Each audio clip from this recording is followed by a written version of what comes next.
41 qism.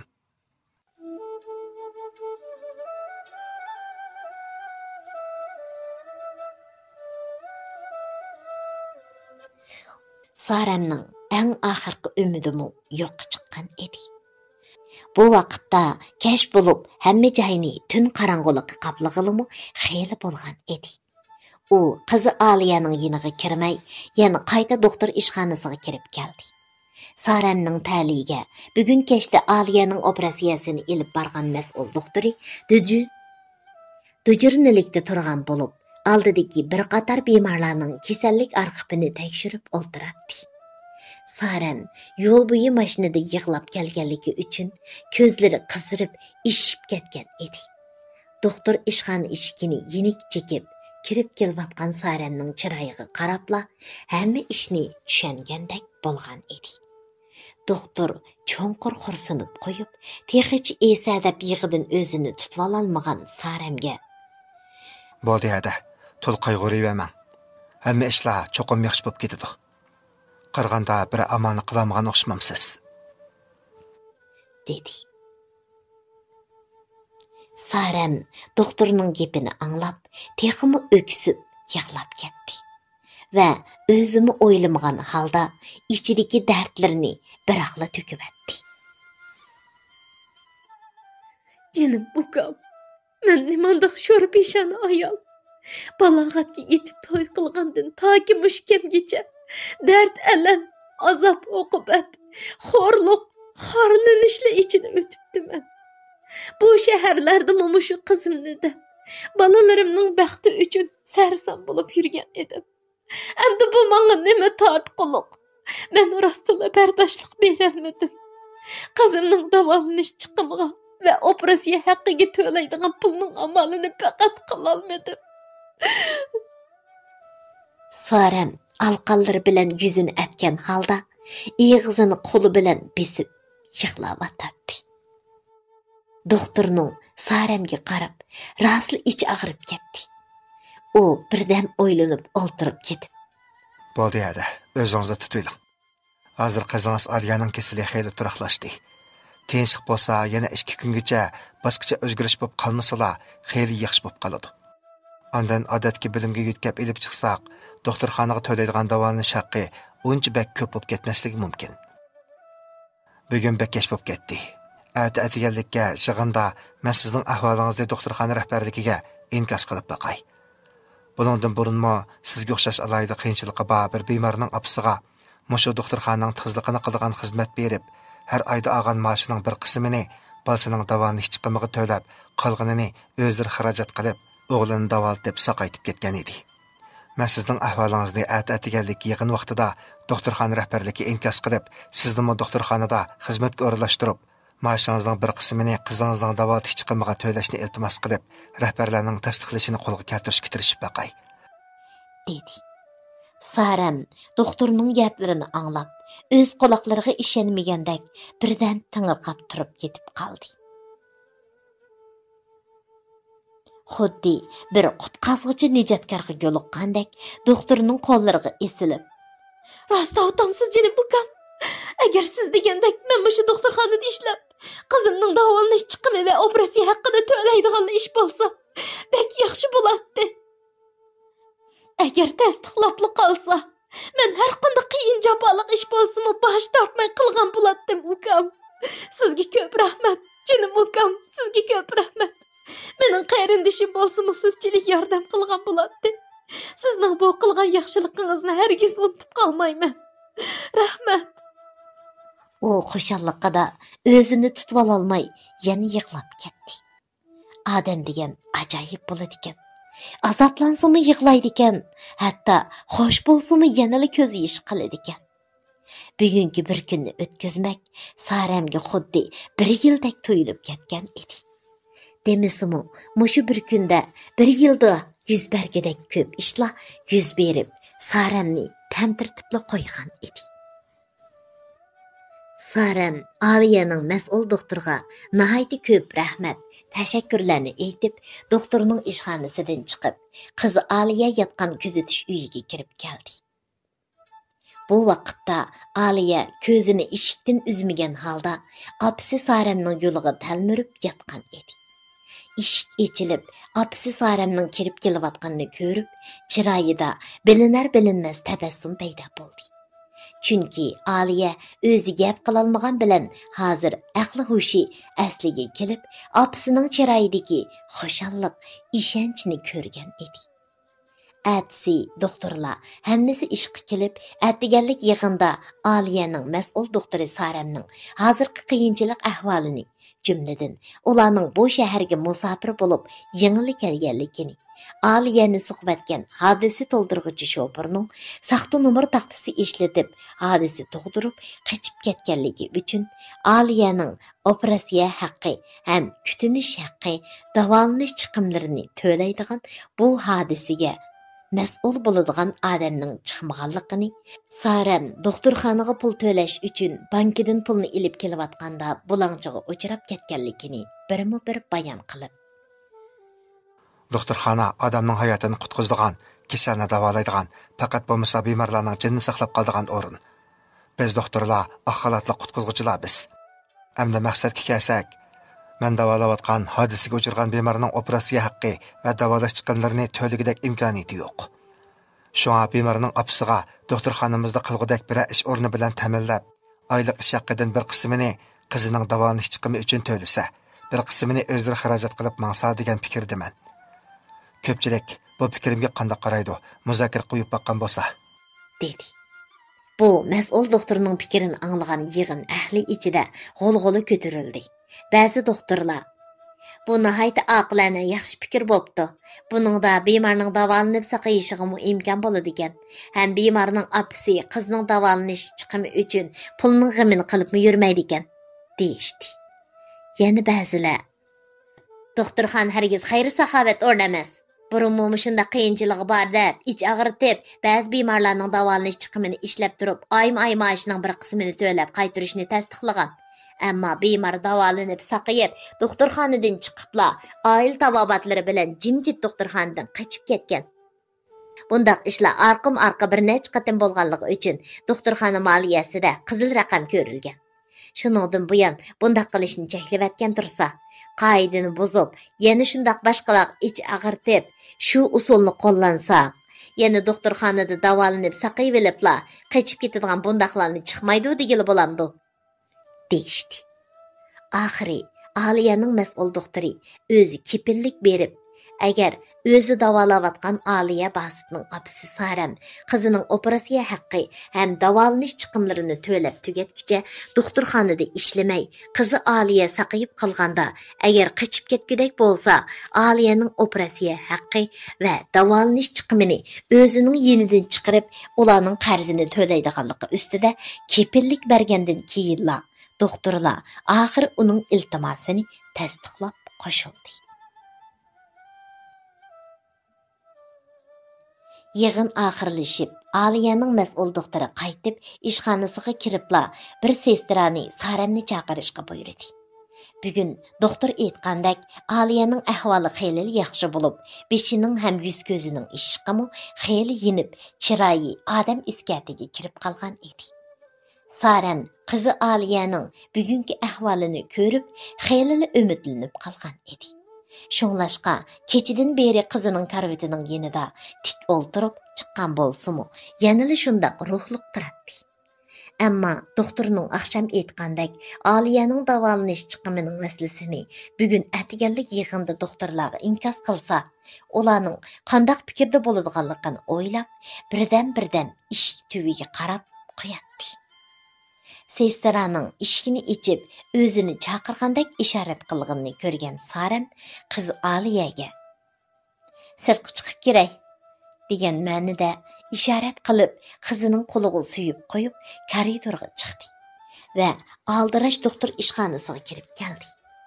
Saram ishxonaga kiribla doktorning chiroyidagi xushalliqni ko'rib, "Doktor, qandoq bo'ldi? Mening doktorxonada tozliqchi bo'lib ishlab, qizimning davolanish chiqimi va operatsiya haqqini to'lashimga doktorxona rahbarlari qo'shildimi?" deb so'radi, jiddiylashgan holda. Doktormu Saramni to'libak taqozo qilmayla, Shundaqada, sizning doktorxonada ishlab, qizingizning operatsiya haqqi ham bundan keyingi davolanish chiqimlarini to'lashingizga doktorxona rahbarlari qo'shildi. Doktorning gapi oxirlashmay turibla, Saram xushalliqida yana yig'lab ketdi. Rahmat, jinim ukam, rahmat. Meni cho'ng bir g'amdan qutqizib oldingiz. Mendek bir ojiz ayolni g'am qayg'udan xalos qilganligingiz uchun buningdan keyingi turmushingiz texmi baxtli bo'lib, beshingizga har qanday g'am qayg'u keltirmagay. Saram shundoq deb doktorga rahmat aytib, isil tilaklarni tilavatdi. Doktor Saramga demoqchi bo'lgan doktorlarning andisini, shundaqla buningdan burungi doktorxonada bo'lib o'tgan ba'zi bir bemorlarning doktorxonaga to'laydigan puli yo'q, kasal davolatish uchun doktorlarga yelinib, zar-zar yig'lab ketganligini, keyin kasalini davolatib olibla, davolanish haqqini to'lamay qochib ketgan ishlarni uningga askartib qo'ymoqchi bo'ldi-yu, lekin Saramning bakli xo'sh bo'lib, hayajonlanib ketganini ko'rib, bo'g'ziga kelib qolgan gapni ichiga yutibdi. Chunki Aliyaning mas'ul doktori Saramning bunda qilmaydiganligiga ishongan edi. Aliyaning mas'ul doktori kecha dujurni bo'lib ishlaganligi uchun bugun orom oladi.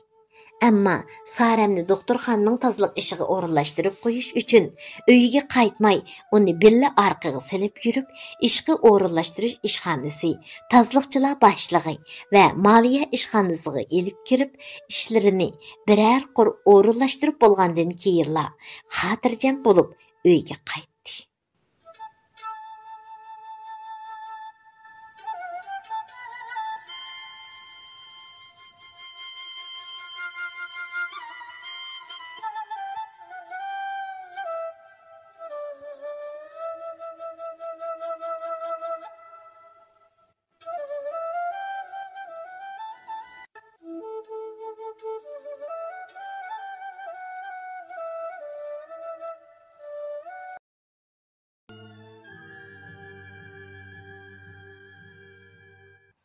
Qirq ikkinchi qism.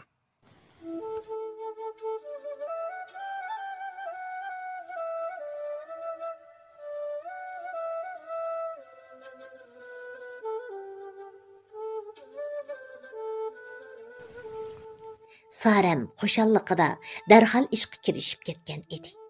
Doktorxona Saramning boshqa yurtdan kelgan musofirligini ko'zda tutib, uning yetib qopish uchun yotoq tomoq masalasini doktorxonaning oshxonasi va yotoq bo'limiga o'rinlashtirib hal qilib berdi. Aliyani operatsiya qilish, kuzatish uyida 3 kun yotqizgandan keyin, uning kasallik ahvolida hech qanday g'ayri ahvol ko'rinmagandan keyin odatdagi balnis bo'limiga yetkab elib chiqqan edi. Saram bekor vaqtlarida qizi Aliyaning yeniga kirib, uning holidan xabar oladi. Ham bir tarafdan ishlab, kunlari nihoyat xotirjam o'tishga boshladi. Endi Saram bilan Aliyani doktorxonaga qo'yib turib, Saramning o'g'li Mardanning hozir qayerlarda, nima ishlarni qilib yurayotganligini bilib baqayli. Mardan o'zlarining binosidagi og'aynilari bilan to'p o'ynab, qaytib kirib, endi eshikni ochay deb turganda, singlisi Aliyaning yig'lab turib, opasiga o'zi bilan bo'lgan ishlarni so'zlayotganligini anglab qilib, uyga kirishga, shundaqla uyga kirib, opasiga yuzlanishga, o'zining nodonlik qilib, o'z singlisi qilib qo'ygan nomussiz sharmanda ishlaridan nomus qilib, sahroga chiqib, o'zlarining Shiram tuqqanining o'g'lidan pul so'rab, uning amal ko'rsatishi bilan Parnikda dehqonlarga 2 kun ishlab berib, shu pulni elib Urumchiga yurib ketgan edi. Ammo azaldan yurtdan ayrilib sirtqa chiqib baxmagan Mardan bu Urumchidek cho'ng markaziy shaharga kelib nim ishlarni qiladi. O'zlarining Shiran tuqqanining o'g'lidan pul so'rab, uning amal ko'rsatishi bilan Parnikda dehqonlarga 2 kun ishlab berib, shu pulni elib Urumchiga yurib ketgan edi. Ammo azaldan yurtdan ayrilib, sirtqa chiqib baxmagan Mardan bu Urumchidek cho'ng markaziy shaharga kelib, nima qilarini, nega berishini bilolmay, gangirab, maqsadsiz ko'cha aylanib yurdi. Birdamda uning qurusiga echib, ko'krashga boshladi. Amalsız bir aşxanaga kirib tamaq yeyishni o'yladi, ammo yenida Urumchiga keladiganға avtobusga bilet elib, oshqan 8 yuan pul bor edi. Mardonning yenidagi pul bir taxsa lag'man yeyishga yetmaydi. Amalsız bir qaç suyqash buyurtib, oshxonaning yenidagi navoiyxonadan 2 ko'g'i bir nonni elib kirib, suyqashga chilab, qo'rsqini rosa to'yg'izib olgandan keyin oshxonadan qaytib chiqdi.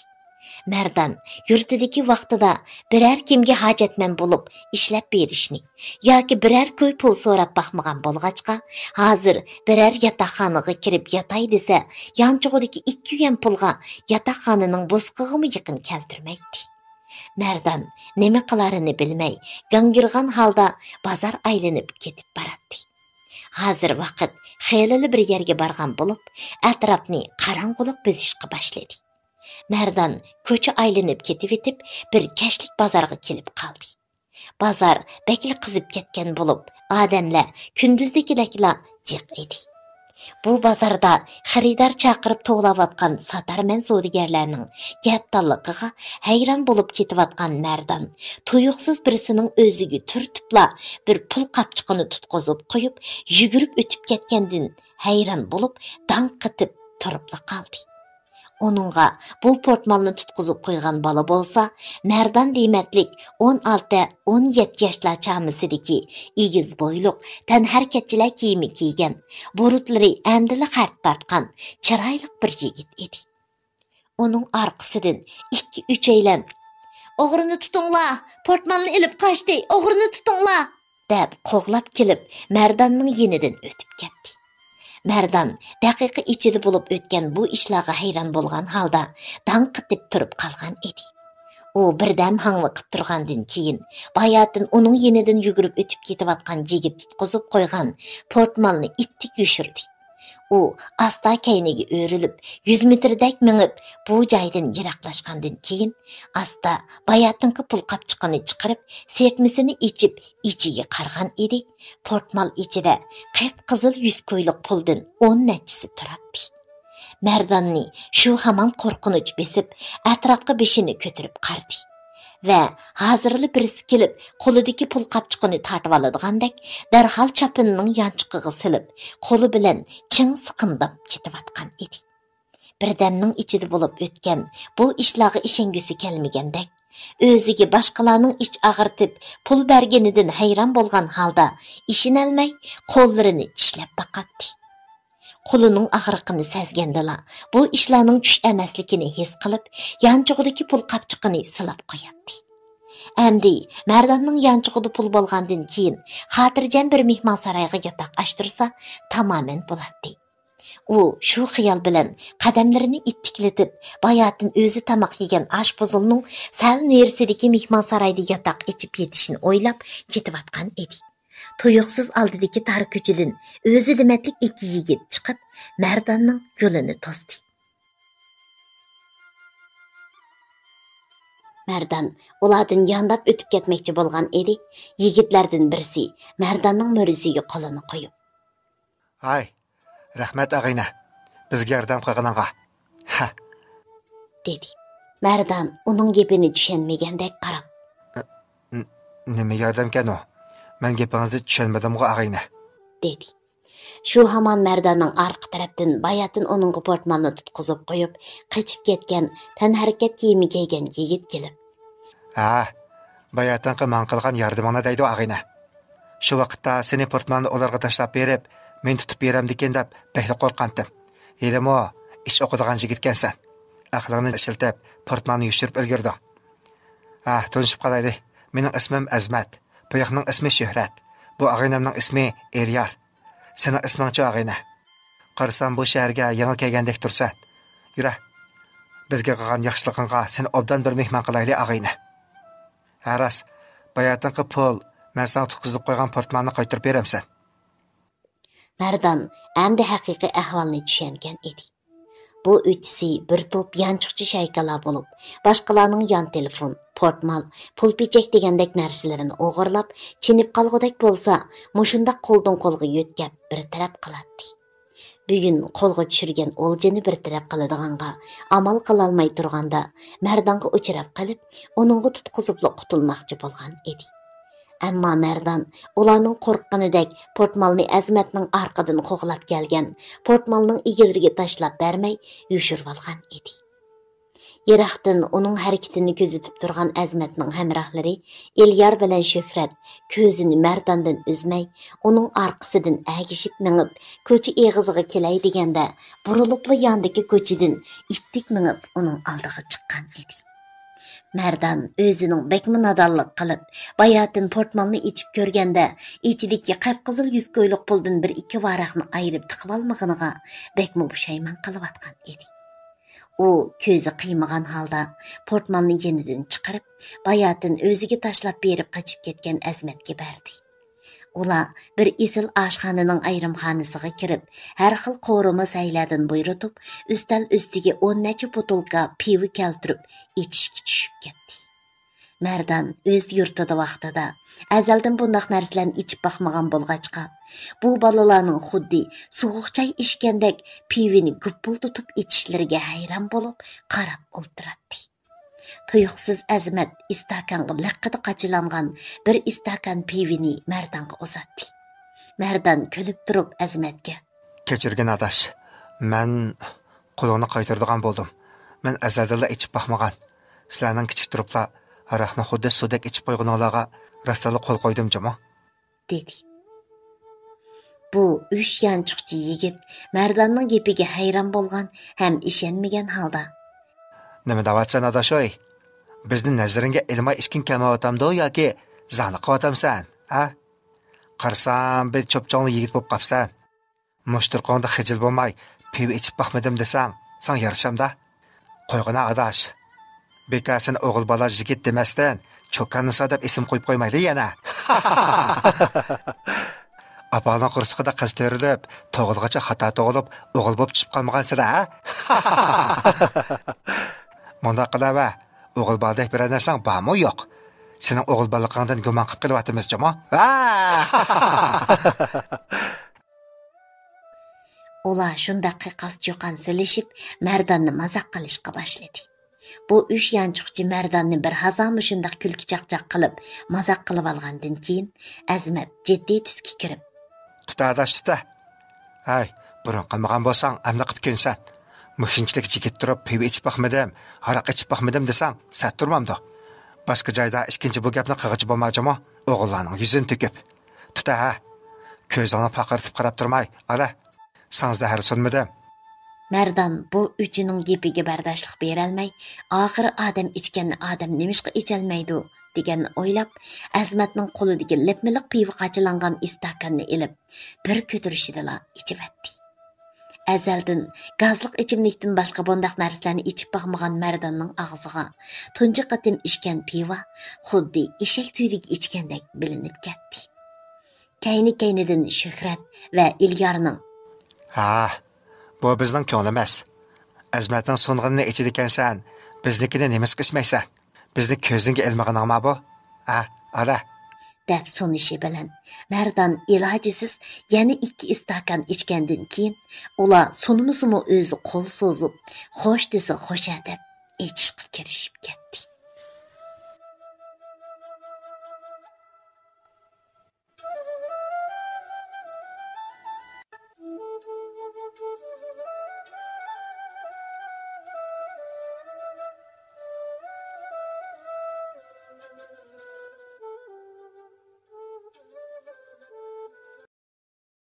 Va bevosita fosh qilinadi. Amgikimizga hurmat qiling.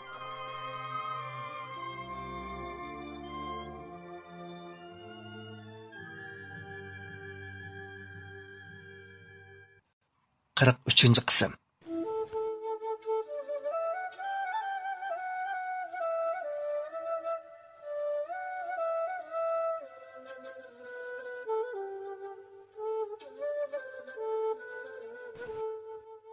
Bularning ichishvozligi kech soat 12 gacha so'zilib ketdi.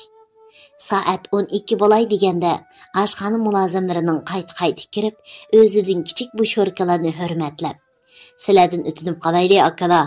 Vaqt yarim kechida o'tay deb qoldi. Sizlar so'rinni yig'ishtirmasanglar bizim ishdan tusholmaydi ekanmiz.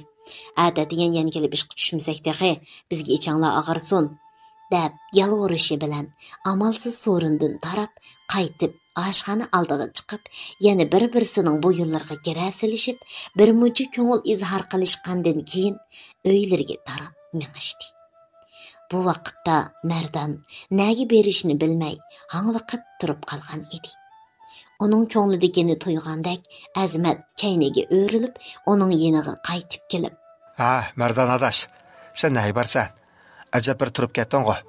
Bara joying yo'qmi-te?" deb so'radi. Mardan Azmatga nima deb javob berishni bilolmay, beshini tuvan qilib, levini tishlab turadi. Azmat Mardanning beshini sangiltib turishidilla, uning bu shaharga uydan qochib kelib qolganligini bildi-da. Bo'ldi adash. Ko'nglingni yerim qilma. O'g'il bolami beshini tuvan qilamdi. Yura. Bugun kechda biz bilan birga qo'ng'in. Qolgan ishlarni aytmaslashamiz. Azmat shundoq degenicha Mardanning yelkasiga shapilaqtab, belikidan tortib elib mangdi. Mardanmi o'zining nega berib, nada turishini bilmay aran turganda, Azmatga agishib, ular bilan birga yurib ketdi. Ammo Mardan o'zi bilib bilmay bu o'g'ri yanchiqchi shaykisiga aralashib qilib, ular bilan birga jinoyat o'ziga kirib qolgan edi. Azmat qatarliq 3 yanchiqchi Mardanni birga elib, shaharning qaynoq ko'chalarini kaynida qoldirib, bir hazo mangandan keyin bir tar ko'chaga kirib, bir qavatlik ko'n uylar bar yerga kelib qoldi. Ular azroq minib, bir qo'sh eshiklik kichik darvozaning oldiga kelib, darvozaning arishidan qo'lini tiqib, ichidan ilg'an ilg'ochni ko'tarib atgandan keyin darvozani ichib, hovli ichiga kirgan edi. Bu hovli ichida kichik qator ijaraga beradigan uylar bor bo'lib, uylarning birining oldiga kelib, Azmat yon-yonchiqidan oshqishni chiqarib, eshikni ichib, uy ichiga kirgan edi. Xuddi cho'shqa qotindek uy ichining har qaysi yerida kiyim-kechak, oyoq, hamma narsa qalaymaqan tashlangan bo'lib, bu 3 yanchiqchining turar joyi edi. Bularning yo'lda kelgicha kech ko'zning salqin shamolida masligi yeshirib ketgan bo'lib, hozir yassumi uyqusi keladigandek qilmaydi. Shuning uchun Azmat uchaylarni uyda qoldirib, 24 soat dukunni taqmay, haraq tamaki setib, savdo qiladigan Salim Botkining 4 ko'chidagi dukuniga chiqib, yana bir sandiq pivi ilib kirdi-da. Uyda quruqla zakoskisi yo'q, ichishvozlik yana boshlanib ketdi. Ular oshxonada xeyli ko'p ichganligi uchun 5 butilka pivini ichmayla tangshilib qolishgan edi. Shuning uchun hammasi beshidan o'tgan sarguzashtlarini so'zlashga boshladi. Hurmatlik asar anglag'ichi o'qirman do'stlar. O'zining qilib qo'ygan shu xatolikqa tufaylidan yurtini tashlab, bu cho'ng markaziy shaharga qochib kelgan Mardan tunji qadamdala bu bir to'p jinoyatchi yanchiqchilikchilarga qo'shilib qilib, bu jinoyat o'ziga kelib, buningdan keyingi turmushi qanday bo'lib ketadi?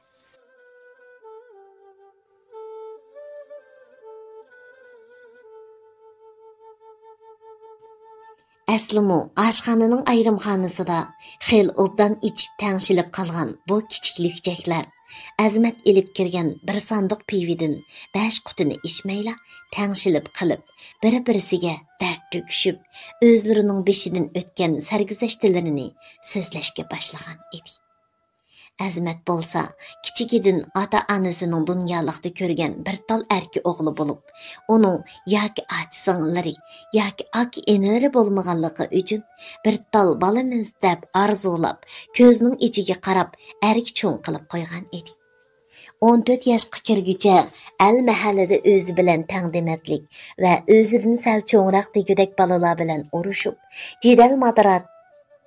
jidal majra tepib, maktabda tuzuk o'qimay, ota-onasiga nurg'un ko'ngilsizlik keltirib ketganligi uchun xo'lim qo'shnilarning, o'qituvchilarning Azmatning ota-onasiga dod aytib kelib, bolasiga sal nasihat qilib tarbiya berib qo'yishini aytib kelavergachga, bir kuni bakil achchiqqa kelgan Azmatning otasi bir tal bola deb arzulab ko'zining ichiga qarab qo'ysam, beshimga bola bo'lding-ku, ha? Al mahallada kishilarning dod aytib kiraverishidan Ularga huzurxonlik qilib bahri charchidim. Tong etib sen sirtqa chiqib ketsanglar, qachon yana bir ko'ngilsizlik terib kirakin deb, asrab, uyda bir aromada o'ltirib, bir piyola choy ichgidekmi holimni qo'ymading. deb tanqidlab azroq tillab qo'yganiga otasining gaplari ig'ir kelib, kashligi o'g'irliqcha opasining oltin zinnatlarini va uyda bor pullarni ilib, boshqalardan anglab olgan Urumchi degan podshohdek yashaydigan shahar har qanday odamning ko'zini ichib qo'ydi ekan degan gaplarga ishinib, Urumchiga qochib kelgan edi. Bir necha vaqtgacha opasining oltin zinnatlarini ilishga setib xashlab, yenidagi pullarni ishlatib, 15 kunni nihoyatda ko'ngillik, rasla podshohdek yetib yeb, o'ynab o'tkazgan edi. Ammo yanchog'idagi pul tugaganda ko'chaga chiqib tilamchilik qilishga azaldan erki cho'ng bo'lgan Azmatning g'ururi yo'l qo'ymadi. Ishlay desa, tek 15 yoshga kirmagan Azmatni ishlatadigan odam chiqmadi. Qursaqning ko'karab etishi, qishning vijildab jondan o'tgidek sovuqi, oxiri azaldan yaxshi tarbiya ilib cho'ng bo'lmagan Azmat boshqalarning yanchiqiga qo'l so'zib, pul pichak, yan telefon degandek narsalarni o'g'irlashga boshlagan edi. Bir necha qatim aplashtirolmay, boshqalardan o'lgudek tayoqmi yedi. Uning yig'lab yalvorishlaridan qo'yayotganmi bo'ldi. Yana ba'zilari jamoat xavfsizlik idorasining saqchi xodimlariga topshiriqmi berdi. Bir necha kun tutib turilib, obdan tarbiya qilgandan keyin qo'yib berilgan edi. Ammo jafo tortmay pul tepib, bu yomon yo'lga xil obdalli ko'nib qolgan Azmat, shuningdan e'tiboran mushunda qonunsiz yo'lda pul tepib, qo'liga mushunda obdan o'lja tushib qolganda, bo'lishiga yeb ichib, xashlab, topolmaganda osh-to'q qiqilib, so'qilib yurayotgan edi. Shuhrat bilan Ilyarning kechirmishlari Azmatninkiga o'xshab ketadigan bo'lib, ularmu kichigidan ota-onasi erkilatib, pul desi ayamay berib, azaldan cho'ng yeb, cho'ng xashlaydigan, ish emgak desi beshi ag'riydigan, yoki maktabda o'qimagan bangbash bolalar bo'lib, keyin bir qism kichik bolalarni aldab kelib, o'g'irlikqa soladigan nomussiz ablaqlarning eziq turishi bilan bu cho'ng shaharga kelib, o'g'irlik shaykalari bilan o'g'irlik qilib, ba'zida pul topganda xo'jayindan mukofotlanib, ovqat qilolmay quruq qo'l qaytib kelganda yoki boshqalar tarafidan bayqalib tutilib qolganda, qutqizib olib qaytirib kelgandan keyin o'lgudek tayoq yeb, qurisqiga osh tamoqmi bermay degudek jazolarga uchrab, keyin payt tepib Ilyar bilan Shuhrat ikkisi o'g'irlik qilg'ili chiqqan vaqtda o'zlarini o'g'irlikqa silib qo'yib, yiroqdan ularni kuzatayotganlarni g'aflatda qo'yib, qechib qutulgan edi.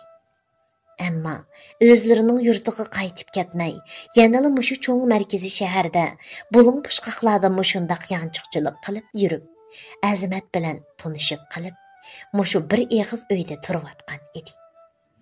Ular beshidan o'tganlarni so'zlab, yig'lab, ota-onasini bekli seg'inganligini, burun qilgan ishlariga bekli pushaymon qilganliklarini, endi yurtiga qaytib boray desa, ota-onasining yuziga qanday qaraydiganligini bilolmay, ta hozirgacha qaytishni bir qarorga kelolmayotganligini aytib, ho'ngrab yig'lashib ketdi.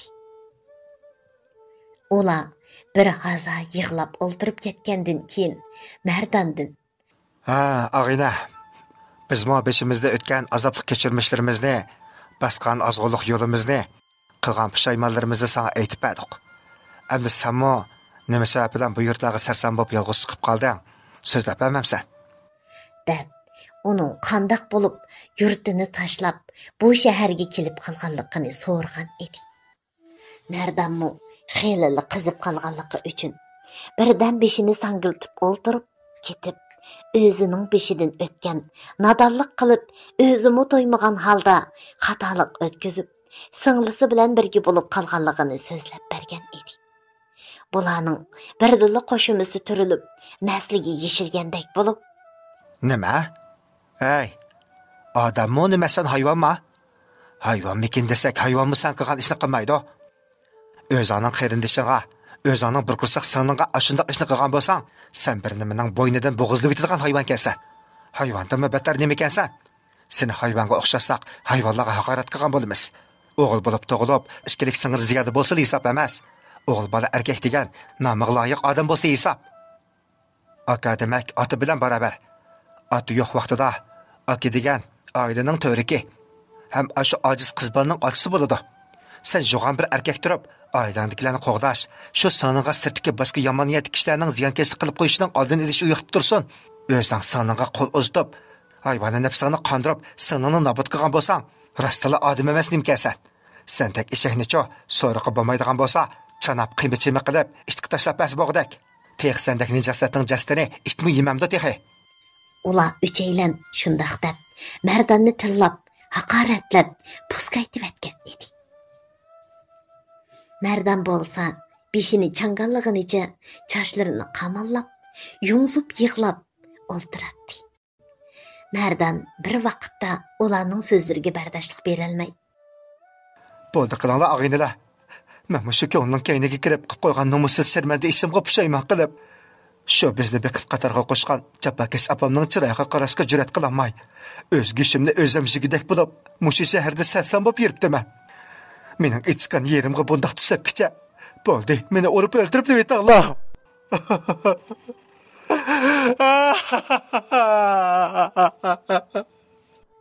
u hünkirab, unsilib yig'lab ketdi. Bu uch yanchiqchi birdilla Mardonga ichaqirtib qoldi. Oxiri bir-birisiga hay berishib, Bo'ptilar. Bu qilgan atkiniga pushaymon qilib, uydan sarson bo'lib chiqqan bir bechor ozg'un boqishgan. Hammamiz bu shaharga musofir. Topqinimizni tanxajlab, kunlarimizni o'tkazib turmamdiq. deyishib, Mardonni o'zlarining yiniga ep qilishdi. Hurmatlik asar anglag'ichi o'qirman do'stlar. O'zining qilib qo'ygan shu xatolikqa tufaylidan yurtini tashlab, bu cho'ng markaziy shaharga qochib kelgan Mardon tunji qadamdala bu bir to'p jinoyatchi yanchiqchilikchilarga qo'shilib qilib, bu jinoyat o'ziga kelib, buningdan keyingi turmushi qanday bo'lib ketadi? Buningdan keyingi asarning davomiga qiziqsangiz, diqqatingiz keyingi qismida bo'lsin.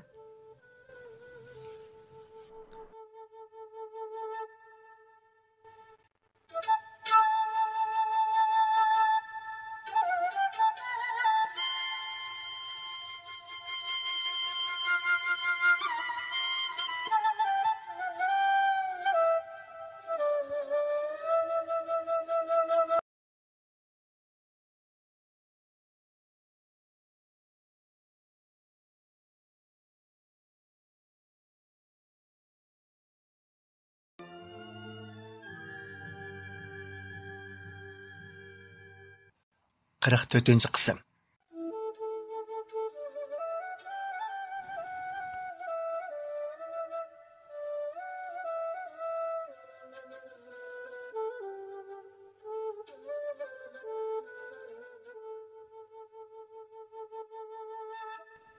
Bu üç yanchiqchi Mardonni o'zlarining yiniga ep qilishdi. Bu to'rt yanchiqchi yigitlarning orasida Mardon eng qamlashgan ham qomatlik, xuddi kino cho'lponlaridekla chiroyli edi. U azmatlarga o'xshash tan harakat kiyimlari kiyib olsa, xuddi tantarbiya maktabining o'quvchilariga o'xshab qoladi. Zamonga loyiq moda kiyimlarni kiysa, kino cho'lponlariga o'xshab qoladi. Azmat Eliyar Shuhratlar bir necha kun bozor aylantirib, Mardonga bozor ahvolini tunishtirdi.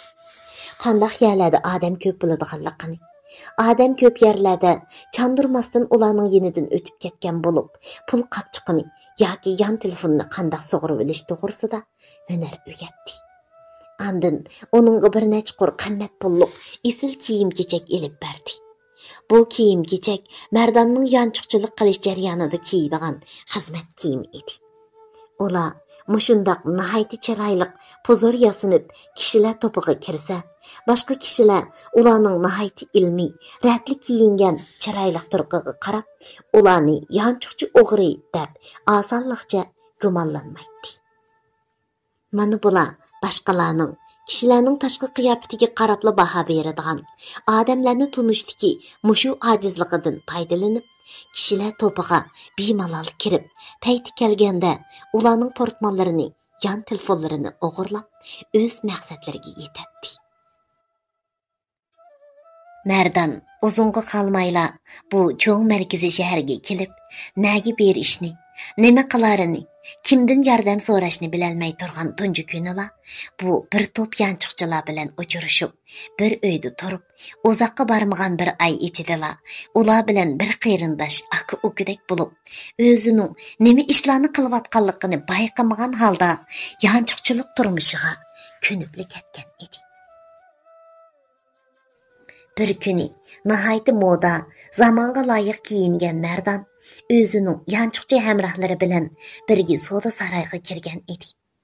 Ular savdo saroyi ichida mallarni ko'rgan bo'lib, savdo qilayotgan kishilarning savdo setiq qilib olgan mallariga pul to'lash ahvollarini kuzatayotgan edi. Ular bundaq vaqtida afsharkidan sazgur bo'lib, kishilarning pul qapchiqini qaysi yanchiqidan chiqarib pul to'laganligi, portmalning ichida nechilik pul bor ekanligidan tartib, birdamning ichida ko'zitib ulguradi. Hamda pul qapchiqini ayol kishi bo'lsa, nurisiga isib olgan yoki qo'lida ko'tarib olgan sumkaning ichiga solamdi. Er kishi bo'lsa, savdolashgan pulni kostyum pulkisining mayda yanchiqidan chiqardimi yoki pul qapchig'idan chiqardimi? Yan telefonda boshqalar bilan so'zlashganlarni ko'rib qolsa, qo'lidagi yan telefonning markasi, so'zlashgandan keyin telefonni qaysi yanchiqiga soldi degandek ishlarni ko'zitib ulguradi.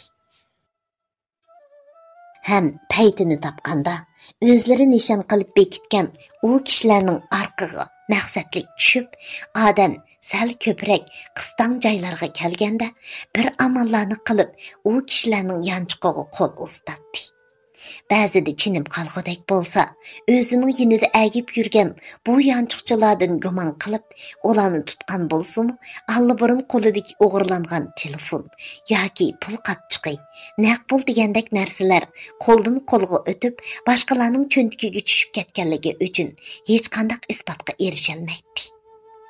Mana bugunmi Azmatning cho'ng bir o'ljaga ko'zi tushgan bo'lib, Mardonga ishoratlab, oldidagi nihoyatda salobatlik, puzur kiyingan, oltin jabduq deganni bo'yin barmoq, bilaklarga bo'lishiga taqib olgan 45 yoshlar chamisidagi chiroyi oqseriq, sochlarini nihoyatda moda yostib olgan, kiyinishlarimu alohida dangdor magazinning kiyimlarini kiygan, azroq samirib, at ilib qolganini hisobga olmaganda, hozirgi zamonning moda satanlari deyishga tamoman loyiq bir ayolni ko'rsatib turib.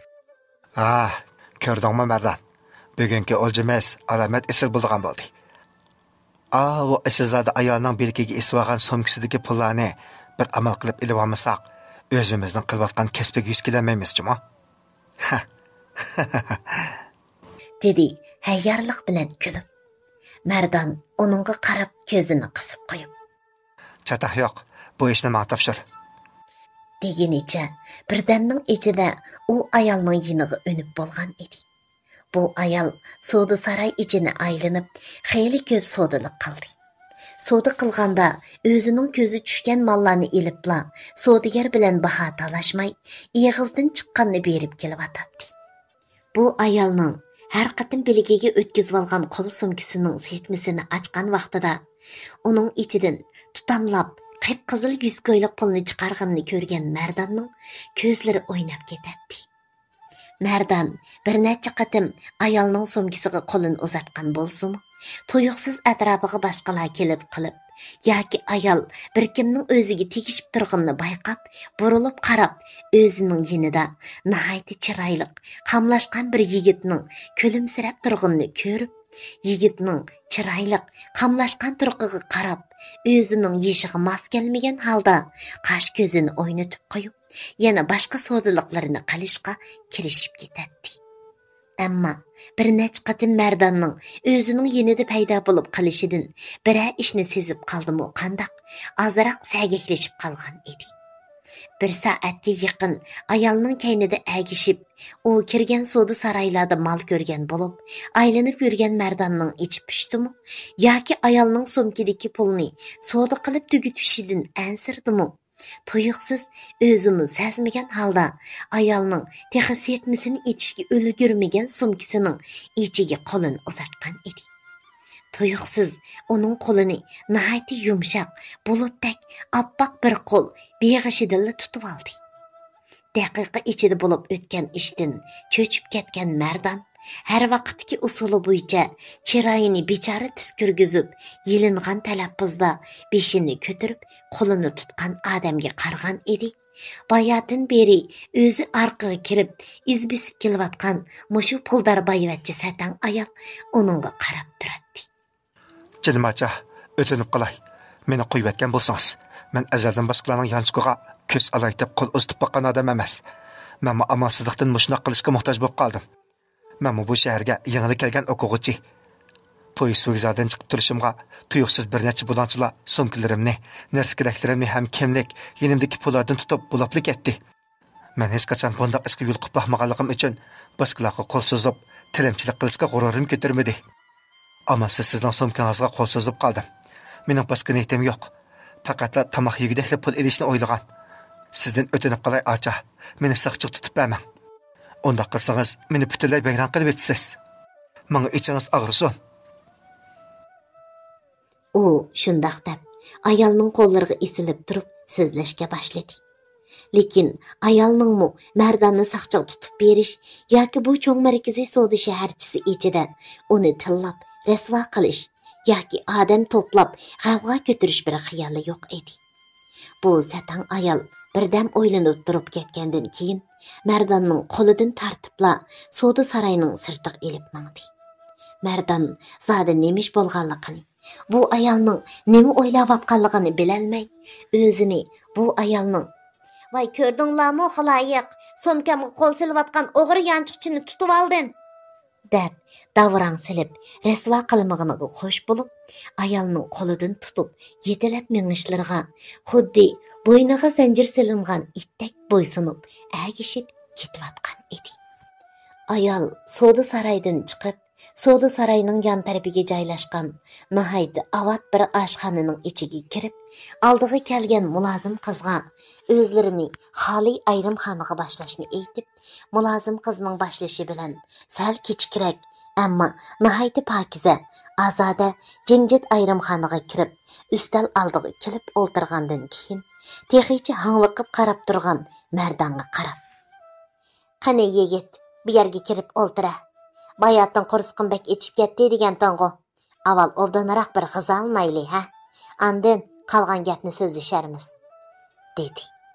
Mulozim qiz ularning oldiga 2 istakan choy qo'ygandan keyin qo'rima tamoq tizimligini ayolga uzatdi va ayolning bir necha xil go'shtlik qo'rima say, guruch tamoq, kavob, samsa degandek buyurtmalarini xotirasiga xotirlab chiqib ketgandan keyin ayol oldiga qo'yilgan istakandagi choyni 1-2 o'tlab qo'yib, "Qarsam, nihoyat kelishgan bir chiroyli yigitkansan.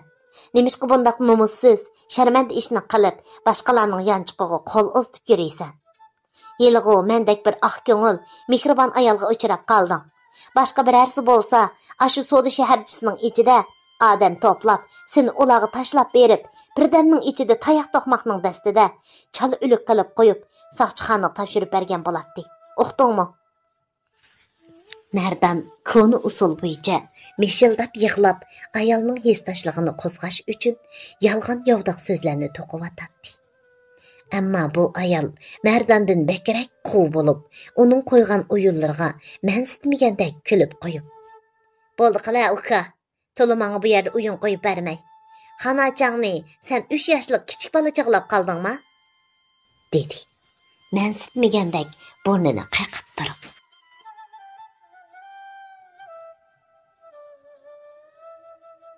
Hürmetli asar anlıqıcı oqurman dostlar. Bu puldar satan xanım zadi kim?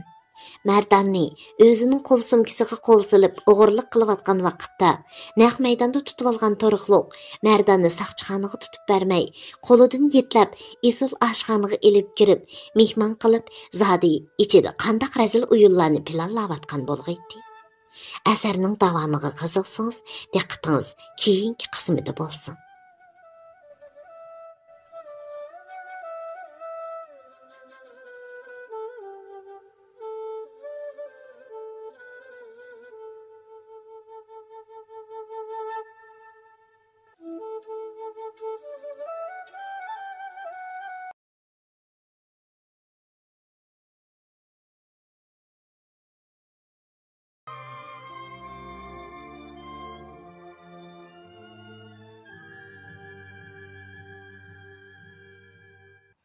45 qism.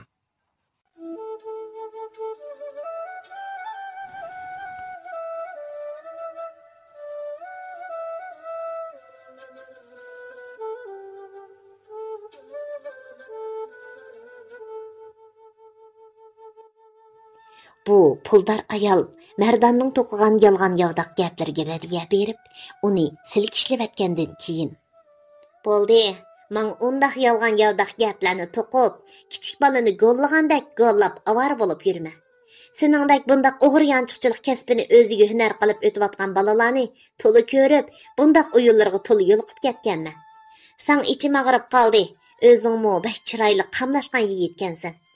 Mushundaq modellardek bo'y basding, cho'lponlardek qamlashgan chiroying bilan boshqacha bir kasbni qilsangmi, kunlaringni yaxshi ilib, jiningni guldek beqib ketmamsan.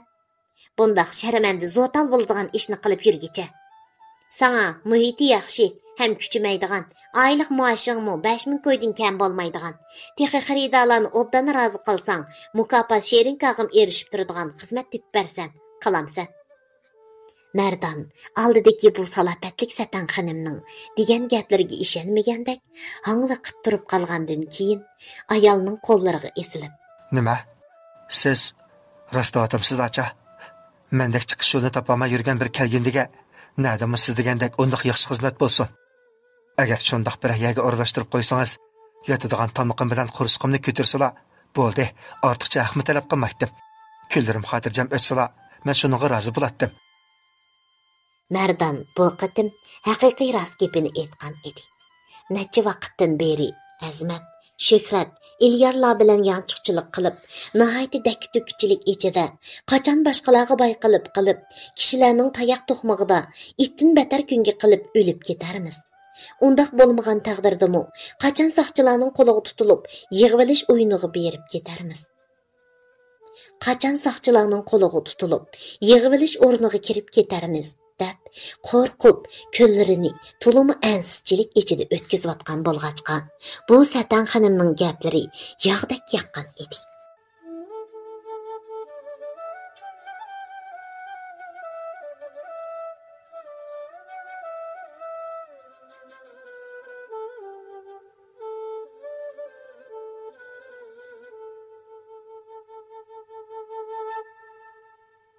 Mərdanның o'zining gapini anglab, ko'zlari o'ynab ketganidan, bu aqpishmoq yigitning o'ng'ayli o'zining qapqiniga tushganligidan xush bo'lgan bu Satan xonim, "Rostavatiman, yolg'on aytib, sana qarzim bormidi mening? Kim meni sendek chiroyli bayqushga uchrab qolsin" debdi. "Mendan boshqa odam bo'lgan bo'lsa, seni bir yerga akirib mehmon qilish tugul, jamoat xavfsizlik organlariga seni topshirib berib, hozirgacha borar joyingga kirgizayotgan bo'ladi. Ammo sening yosh ham kelgusing parlaq, talantli yigit ekanligingni ko'zda tutib, sen ichim og'rib qoldi. Mening bu qilgan yaxshiligimni esingdan chiqarib qo'ysang bo'lmaydi, jumo?" dedi. Mardonga bu ayolni o'lja qilib ko'rsatib qo'yib, orqadan kuzatib kelayotgan Azmat uning bay qilib bu Satan ayolning Mardonning bilikidan tutgan holda yetilib, sirtqa ilib mangandila, endi tugashdi deb o'ylagan edi. Ammo savdo saroyining sirtida o'lja izlab yurgan Shuhrat bilan Ilyar Mardonning bilikidan tutgan holda ilib ketayotgan ayolni ko'ribla, Shuhrat peshonasiga paqqida birini urib Ilyarga qarab, "Apla, ma ishni ko'mamdigan. Mardon bu qitam yomon yerga tushib ketdi emasmi? Bechora bayqush cho'ng bo'lib, bir qizga ko'ngil izhor qilib, to'y qilib, bir balliq bo'lmay turibla, yeliki yo'ndi ko'lchikiga eqib tugaydigan bo'ldi-da. Voy issit, dedi Tulumu afsuslangan holda. Ilyar Shuhrat ko'rsatgan tarafga qarab, u ayolni ko'rib, uni darhalla, "Ha, yura. Artıq ishqa aralashmay, darhol o'zimizni chetga olaylik. Qarab turib, bizmi o'zimizni o'limning changaliga tashlab bermaydi yana", dedi. Ilyar bilan Shuhrat bu ayolning tegitaktini, zodi nima kasb bilan shug'ullanadiganligini obdan biladi. Shuning uchun o'zini daldiga ilishgan edi. Bu ayolning ismi Soniya bo'lib, ma'lum bir ayollar kutinish, o'g'lash markazining xo'jayini edi. Bu kütünüş mülazimet merkeziga mardandek qamlashgan subatliq, chiroyli yigitlarni ularga oyda beradigan yuqori maosh summasi bilan qiziqtirib ilib kelib xizmatga o'rinlashtiradi. Bu ayolning ovlash markaziga butunlay puldor, yoshqi cho'ng bo'lgan, o'zlarining pul boyligiga tayinib, yosh qiz jo'konlarni to'y qilib ilib olgan. Ammo bu yosh xotinlarining havasini qandirib, hojatidan o'zlari degandek chiqolmaydigan qiyri baylarning yosh esilzoda xonimlari kelib, o'g'lutib, mulozimat qildirib ketadi. Va yana ba'zi erlari komandirovkaga chiqib, sirtda uzoq mezgil turib qoladigan. Mushu sabablik uyda to'l xotindek yashab, sirtdan ashni tutib, nashayan ish qilayli desa, yuz obro'yining to'kilib ketishidan ansirab. Ammo ayollik his tuyg'ulari qo'zg'alib, yot jinsliklarga talpinib, ularni seg'inib, bir joylari qutirab qoladigan ba'zi ayollarmi bu joyning doimlik mehmoni edi. Shunglashqa Shuhrat bilan Ilyarmu bu ayolning qiltiqiga ilinib, mushu joyga kirib qilib, o'g'lash markazi deb boshda bir necha kun boshqalarni o'g'lab kutgandan keyin u ayollarning mayli tutib qilib, ularga yaqinchilik qilib, ba'zida o'zlari bilan choy ichishga taklif qilib, ishgan chiyiga havas kuchaytirish dorisi silib etib, ular bilan bir kecha shahvoni qilmishlarda havoyi havasini qandirib, ayshi ishrat qilishib, texi 18 yoshga to'shmagan bu yigitlarning hech bir holini qo'ymay, atisi o'milgudak bo'lib, aran jini qolgan holda u xotinlarni rozi qilgandan keyin bergan bir tutam pulini qo'yniga tiqqan holda yatqiga qaytib chiqib, bir kun holsizlanib yetib ketgan. Bundaq ahvol bo'lavergan siri o'zlarining bu joyda ajildan burun o'lib ketadiganligini his qilib, bir amallarni qilib, bu yerdan qochib qutulgan edi. Mana bugun Mardanning biligidan tutib ketayotgan Soniyani ko'rgan hamon heliqiningdek gaplarni qilishib, Soniyaning o'zlarini ko'rib qolishidan ansirab chatga yoshiringan edi. Ular o'zlarining yeniga kelgan Azimatning chiroyining o'ngsili yo'q holda Mardanning tutilib qolganligini aytgan vaqtida bizning pasport qilishimizdan ansirmasam bo'ladi. O xotin hargiz Mardanni saqchilik tutib bermaydi. Ammo uningdimi bataryaga ilib ketadi. deb burun o'zlarining beshidan bo'lib o'tgan ishlarni Azimatga so'zlab berdi. Azimat Ilyarning aytgan so'zlarini anglab, hayron bo'lgan holda voy anamay, jahonda mundaqmi ishlar badanglar ag'inlar. Hay, shuncha vaqtdan biz yurib, menga undaq gapni qilmagantinglar-ku, dedi sal og'ringandek qilib. Shu hamon Ilyar. Nim davatsan? Bu degan odilkaga yerda so'zlab yuradigan faxrlangidek chiroyli ish bo'lmasa, yoki seningmi ashundoq yerga berib, tetib boqing bormi ya? Ha? Sencho Mardan bilan birga ash xotinning alqiniga tushib qolmaganiga xo'sh bo'lsang bo'ladi. Bo'ldi, yuringlar ag'inlar. Bugun ovqatmi qilmabdiq. Uyga qaytib ketaylik. Bugun bu yalmavuz xotinni ko'rib, kayfiyatim o'chib ketdi-ku. Degunicha Ilyar Azimat bilan Shuhratni agashtirib, o'zlarining g'ayribona turalg'isiga qaytib ketishdi.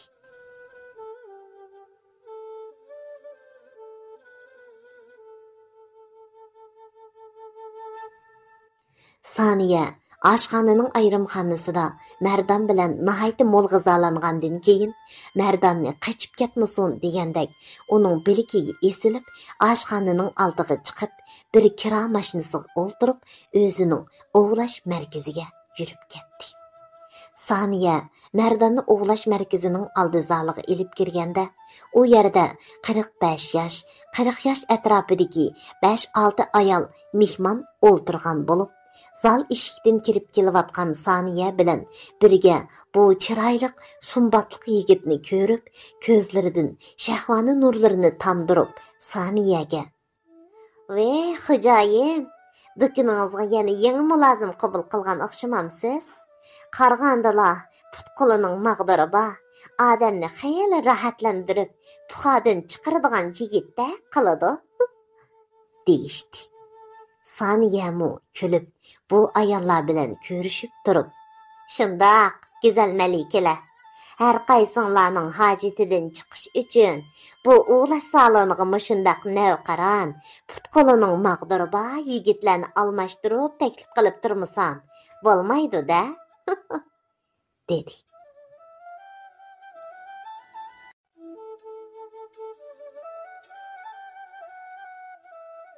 Hürmetlik, asar anlıqıcı oqurman dostlar. Bu uvulaş merkezida Merdan zodi qandaq mulozimat bilan xaridalarni rozi qiladigandu.